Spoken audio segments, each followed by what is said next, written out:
how we're going to fix that because it's on a... I'll just move it over. 5 seconds. Right? Takes a woman, not a village.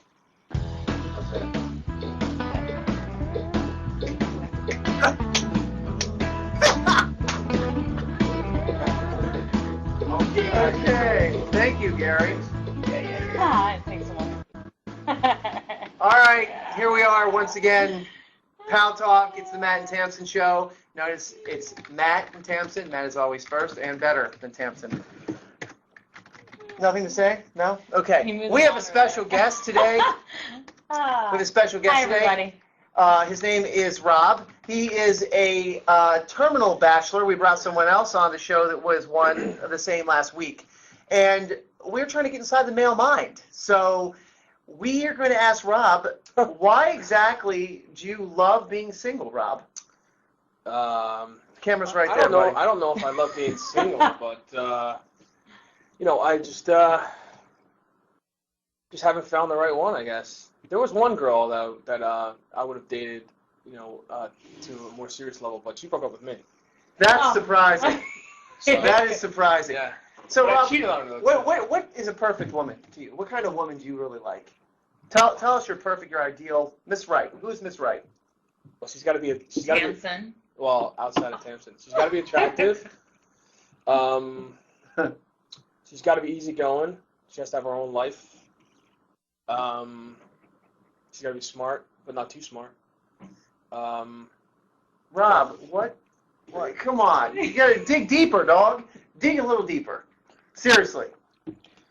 She's got to be a sexual Tyrannosaurus Rex. There you go. Oh, my God. Now we speak the truth. Now the truth comes out. As soon as they start getting comfortable in front of the camera, then it's all over with. Just remember, we're here to field questions, too. All right? Tamsen and I have written 2 books.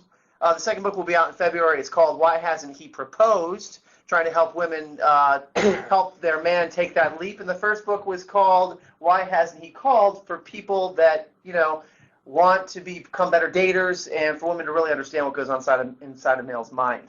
Yeah, and I think, a lot of things we've been dealing with this week. Some people ask how we're experts, and so I'll tell you a little bit about us. Here in New York, we run a date coaching service, a relationship service where we work with clients day in and day out, every day, fielding their advice one-on-one, as well as doing matchmaking with them. And so, a lot of the people come to us, and in New York City anyway, it's difficult to date. It's the landscape here for dating is almost impossible for the women. And there's a consequence of where to go to meet guys. But men are kings here. There are 200,000 more single women than there are single men. So, it's like shooting fish in a barrel. We pick and choose. And if the woman that is sitting across from us isn't suiting us or isn't just right, we just go on to the next because there's somebody right around the corner that will suit our needs. Right, Rob? Isn't that how you date? Yeah, buddy? but it's the same thing. Huh? It's the same thing. It's the same thing with the women in the city as well. So it's not. It goes back and forth too. There are more men than women definitely in this city, but they're just as Fickle. Fickle, and they're playing the field and not able to make up their minds.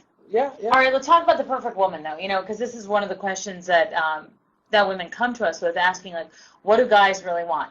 You want somebody who stop reading the text. Sorry. You want somebody who's got a career, but you don't want her to have too much of a career because then she's spending too much of her time on that, which I completely don't agree with because I do have my own career and I'm busy a lot, but that's intimidating to a man. So it's always a catch-22 for women. I don't know if that's intimidating. You don't think so? You don't think? Okay, well here's Matt. It's not intimidating. A lot, but guys say that. So I always said that the same thing that guys really liked about me was the same thing they wound up hating about me in the end because I was really devoted to my career as a journalist, as somebody that goes out and is reporting, and that was my big thing that I was doing all the time. So if it was between going out on a date and going out on a breaking news story, that's what I chose to do. So it was intimidating in a way that the guy took a second. That, you do? I would respect. So you would date somebody who had was very serious attorney, accountant.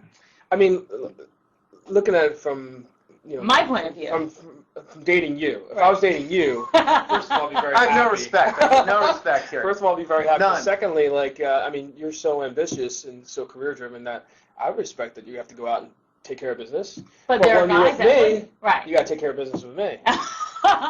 Sorry, Matt. Matt, can I sit there? No, take my seat.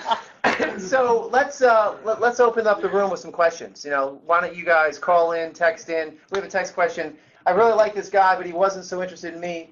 Now that I'm in another relationship, he's coming on to me. What's with that? Well, what's with that is we always want what we can't have. That's how men are. We're hunters. We like a challenge. And now that you are with somebody else, you've captivated him and you've made him a little more interested. But he's interested in a challenge, not in you. So I just move on, because if he couldn't appreciate you when you were all available to him, what's the point now? Seriously, move on. Somebody mentioned gold diggers. Like that's a big thing, I think, here in New York that a lot of guys are worried about. Got a lot of guys worried about women being gold diggers and taking care of them. So let's address that 1 second. Beverly from Ohio. Hey, Beverly, how are you tonight?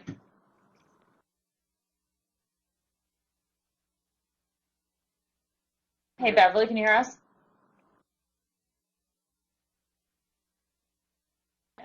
All right, so gold diggers, like that's a big concern that men here have. They're concerned about like dating a woman because she's going to go after their money, so they try to take her to like crappy places. Well, I think to see if she's really like in it for the long haul, right? Well, I mean, the first thing I bartended a lot to go through 2 master's programs and then another postgraduate program. The first thing I tell girls that I go out with is I'm a bartender. You tell them that now. He's a lawyer, by the way. But you tell them you're a bartender just to see if they'll still be interested. Yeah, because if they're not, then my I don't God. Well, I don't. Why would you choose that occupation? That's going to make them sick anyway. No, it's a fun thing to say. Yeah, but women are going to immediately think, oh my God, Listen, he's around girls all the time. And he's not serious.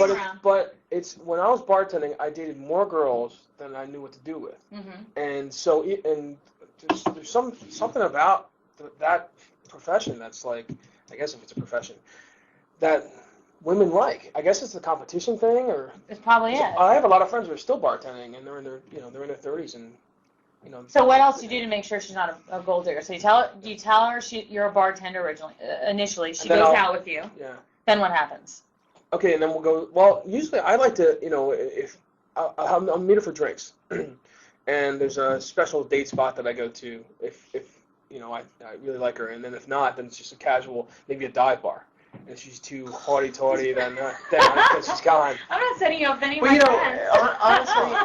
honestly, the New York lifestyle does sort of